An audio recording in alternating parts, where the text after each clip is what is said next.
یہ دعا ایسی طاقتور دعا ہے کہ ایک دفعہ حضرت سیدنا ابو دردہ رضی اللہ تعالیٰ عنہ بیٹھے تھے اور ان کے علاقے میں آگ لگ گئی۔ لوگ انہیں بتانے کے لیے آئے کہ تیرے علاقے میں آگ لگ گئی، تیرا مکان جل گیا، پر ان کا یقین ایسا تھا کہ وہ بار بار کہہ رہے تھے ایسا نہیں ہو سکتا۔ وہ یہ دعا پڑھتے تھے۔ کون سی دعا تھی؟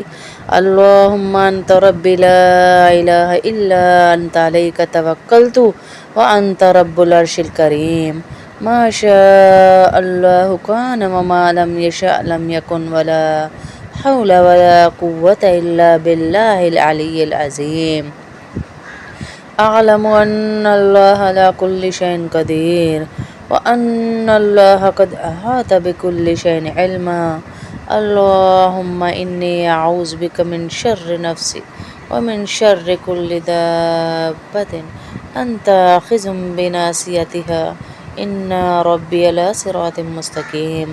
وہ یہ دعا پڑھا کرتے